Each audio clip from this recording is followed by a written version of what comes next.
สวัสดีค่ะพ่อแม่พี่น้องสวัสดีFCทุกท่านเนาะค่ะกลับมาพบมาพอกับเจตาผ้ารวยคือเก่าค่ะมือนี้เจตามือนี้จะมาว่างแนวทางรัฐบาลไทยค่ะคลิปนี้จะเป็นของรัฐบาลไทยค่ะ FC ทุกท่านรัฐบาลไทยเห็นอยู่นี่ประวัติของดารามาดามค่ะมาดามคำนวณมาดามคนสวยรวยนำใจค่ะมาดามคำนวณประวัติของเพิ่นวันที่1ที่ผ่านมาค่ะ1กุมภาเนาะรัฐบาลไทย3ตัวออก629ค่ะล่าง48ของมาดามคนสวยหลุดไปเนาะค่ะเขาวิ่งลูดอยู่เขาวิ่งลูดของเพิ่นอยู่พี่น้องเขาวิ่งโอ้ต่อค่ะของมาดามคำนวณเจตาบ่ได้มักสีให้เพิ่นมาค่ะวิ่งเพิ่นเขาอยู่เด้อของมาดามคำนวณ FC ทุกท่านคนสวยรวยนำใจเดินอยู่เด้อค่ะวันที่17ของมกราเพิ่นกับเขาอยู่เด้อค่ะพี่น้องเอามาดามเพิ่นบริลุดเด้อเพิ่นเดินอยู่เด้อค่ะ FC มาดามคำนวณคนสวยรวยนำใจเตรียมแคปหน้าจอรุ่นกันไหมวันที่16ที่จะถึงนี้เนาะค่ะที่จะถึงนี้วันที่16มาไปต่อกับมาดามคำนวณคนสวยรวยนำใจต่อค่ะมาไปวันที่16อีก2มื้อเนาะค่ะอีก2มื้อรัฐบาลไทยออกมื้อนี้เป็นวันที่14วันแห่งความรักมาไปต่อรัฐบาลไทยของมาดามคำนวณคนสวยรวยน้ำใจค่ะ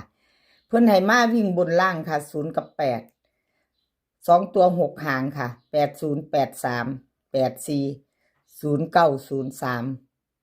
03 04ค่ะ3ตัว3หาง380 304 309วิ่งบนล่างค่ะ0กับ8เพิ่นเด่นทอกันเด้อค่ะพี่น้องเด่นเท่ากัน2ตัวเน้น2หาง80กับ04ค่ะ3ตัวเน้น2หาง380 304ค่ะใครจะต่อกับมาดามคำนวณอีก2มือค่ะรัฐบาลไทยมาดามคำนวณเพิ่นเดินอยู่เด้อค่ะ FC เพิ่นก็ลุ้นลามFC มาทางอยู่ทางช่องเจตาเนาะค่ะมาดามคำนวณพิจารณาค่ะใครจะไปตามต่อกับมาดามคำนวณรัฐบาลไทยก็แคปหน้าจอไว้เนาะ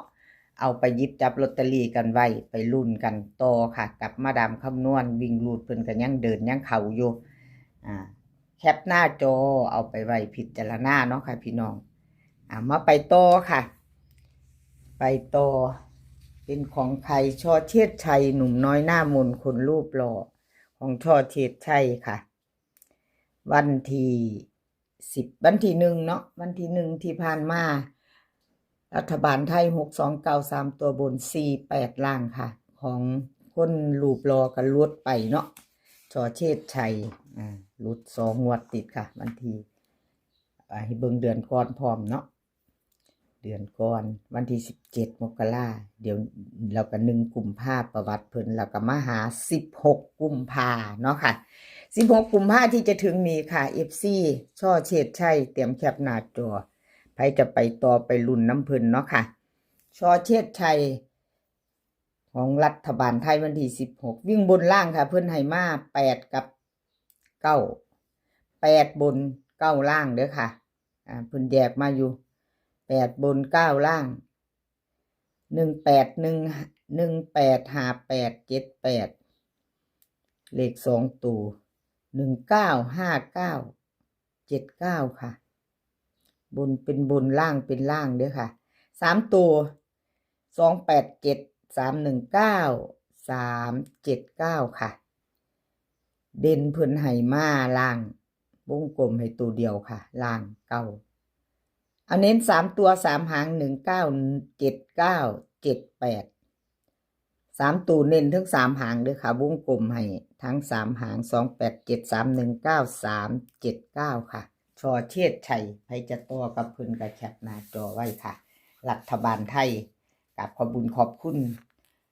ช่อเชิดชัยค่ะ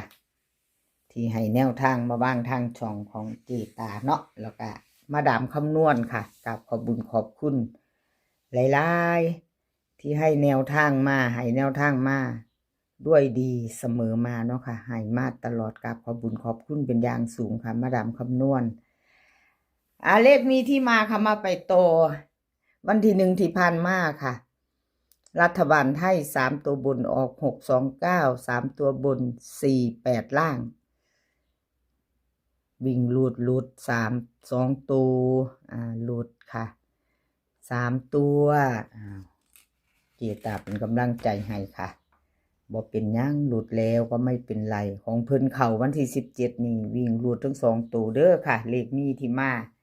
ใครจะตามต่อก็เตรียมแคปหน้าจอไว้เหลืออีก2มือหยิบจับลอตเตอรี่กันไว้เนาะค่ะเลขมีที่มาค่ะมาไปต่อเลขมีที่มาวิ่งหลุดเพิ่นให้มา0บนล่าง2ค่ะบนเป็นบนล่างเป็นล่างเด้อค่ะเพิ่นแยกมาให้บนเป็นบนล่างเป็นล่าง2ตัว6หางค่ะล่างกับ3หางบนกับ3หางเนาะมาเบิ่งบน08 02 09ค่ะล่าง28 27 28ค่ะ3ตัว3หาง308 309ค่ะ302 2ตัวเพิ่นเน้นให้2หางเด้อค่ะพี่น้อง6หางทั้งหมดเนาะเพิ่นเน้นแค่08กับ09ค่ะเน้นแค่08กับ09 3ตัว308 309ค่ะใครจะตามต่อแคปหน้าจอค่ะกับเลขมีที่มากับขอบคุณเลขมีที่มาหลายๆค่ะที่ให้แนวทางมาบ้างทางช่องเนาะกับขอบพระคุณเป็นอย่างสูงไปต่อค่ะไปต่อซ่องสุวรรณค่ะซ่องสุวรรณของเพิ่นเข้าไป8อยู่ตุ้ยพี่น้องเข้าไปอยู่ต่อกับซ่องสุวรรณค่ะซ่องสุวรรณรัฐบาลไทยออก629ล่าง48ของเพิ่นเข้าไป8บนล่างล่างค่ะล่างตัวเดียววิ่งรูดเนาะค่ะ2ตัวรูดไปกับขอบุญขอบคุณซองสุวรรณเนาะค่ะที่ให้แนวทางมาวางทางช่องของเจตานี่ประวัติเพิ่นเดือนมกราค่ะเดือนมกราที่ผ่านมาแล้วก็นี่เป็นวันที่1เป็นวันที่1กุมภาเนาะค่ะประวัติ2งวดค่ะเจตาให้เบิ่งเฮามาต่อวันที่16ค่ะเตรียมแคปหน้าจอไผเป็น FC ซองสุวรรณไปลุ้นกับเพิ่นอีก2มือรถรัฐบาลไทยออกค่ะแคปหน้าจอไว้กับไปพิจารณาเนาะพี่น้องหยิบจับลอตเตอรี่กันไว้ถ้าชอบก็จัดคัดก็ผ่านเนาะค่ะเลขทุกตัวเอามาวางเพื่อเป็นแนวทางโปรดใช้วิจารณญาณในการรับชมเป็นอย่างสูงค่ะซองสุวรรณรัฐบาลไทยวิ่งลูดเพิ่นให้มาบน8ค่ะล่าง9บนเป็นบนล่างเป็นล่างเด้อค่ะพี่น้องบน48 86 80ล่าง9ค่ะ91 93 94 3ตัว3หาง984 980ค่ะ22288ค่ะวิ่งพอมีวิ่งรูดนี่บนเป็นบนล่างเป็นล่างเนาะค่ะวิ่งรูดบน8ล่าง9เพิ่นวงกลมหมายถึง2ตัวค่ะเด่นเท่ากันเนาะค่ะซองสุวรรณ3หางค่ะ2ตัว48กับ80เด้อค่ะกับ94เพิ่นเน้นให้3หางเด้อค่ะ3ตัว2หาง984 980ค่ะรัฐบาลไทยแคปหน้าจอไว้ค่ะพี่น้อง FC ซ่องสุวรรณเราไปลุ้นกันวันที่16เนาะค่ะวันที่16ซองสุวรรณรัฐบาลไทยวันที่16เนาะค่ะไปลุ้นกันต่อรัฐบาลไทยแคปหน้าจอไว้เนาะหยิบจับลอตเตอรี่เบิ่งค่ะถ้าชอบก็จัดคัดก็ผ่านกับขอบุญขอบคุณซ่องสุวรรณที่ให้แนวทางมาวางทางช่องของเจตาเนาะค่ะกับขอบพระคุณเป็นอย่างสูงแล้วก็ FC บอกว่าจะเป็น FC เก่า FC ใหม่เนาะค่ะที่เขามาคอมเมนต์เขามากดไลค์กดแชร์ให้ในช่องเจตาเนาะเขามาเป็นกำลังใจให้เจตาด้วยดีตลอดวันแนวทางจะเขาจะหลุดเนาะค่ะ FC ของเจตาเขามาเป็นกำลังใจให้กับขอบุญขอบคุณหลายๆค่ะเลขรับนางฟ้าค่ะรับนางฟ้ารัฐบาลไทยที่ผ่านมาวันที่1 ออก629ค่ะ3ตัวบน48ล่าง48ล่าง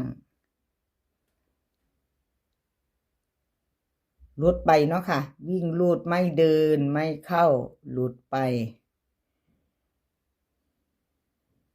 แล้วก็ให้เบิ่งอีกรอบหนึ่งค่ะให้เบิ่งอีกงวดหนึ่งงวดวันที่17เนาะ17มกราของเพิ่นหลุดไปวิ่งหลุดเข้าตัวเดียวค่ะเอาเฮามาตามต่อค่ะตามใหม่ไปต่อเลขรับนางฟ้าวิ่งบนเป็นบนล่างเป็นล่างค่ะบนเป็นบนล่างเป็นล่าง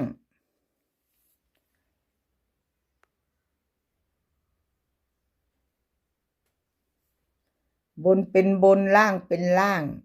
รัฐบาลไทยเลขรับนางฟ้าวิ่งรูดบน8ล่าง3ค่ะ2ตัว6หาง8 6 8 7 8 9 3 6 3 7 3 9ค่ะ3ตัว3หาง089 037 039วิ่งรูดนี่เพิ่นเด่น3ตัวเดียวค่ะเด่นล่างวงกลมให้บนบ่วงกลมเนาะค่ะบนบ่เด่น3ล่างเด้อค่ะนะเลขรับนางฟ้า3ตัวสองหาง2ตัวค่ะ2ตัว3หาง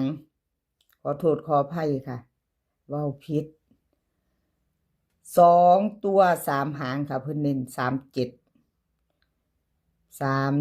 แล้วก็3989ค่ะเน้น3หาง2ตัว3ตัวค่ะ089 037 039ค่ะเน้นถึง3หางรัฐบาลไทยเลขรับนางฟ้าค่ะกราบขอบคุญขอบคุณเลขรับนางฟ้าหลายๆที่ให้แนวทางมาว่างทางช่องเนาะค่ะกราบขอบพระคุณเป็นอย่างสูงคลิปนี้ก็ขอให้พี่น้องโชคดีกับรัฐบาลไทยวันที่16ค่ะวันนี้ขอให้มีความสุขขอให้สุขภาพร่างกายแข็งแรงกันทุกคนเดินทางไปไสก็ขอให้ปลอดภัยค่ะเดินทางไปขอให้มีโชคกลับมาขอให้มีชัยคลิปหน้าพอกันใหม่ค่ะคลิปนี้ก็สวัสดีค่ะ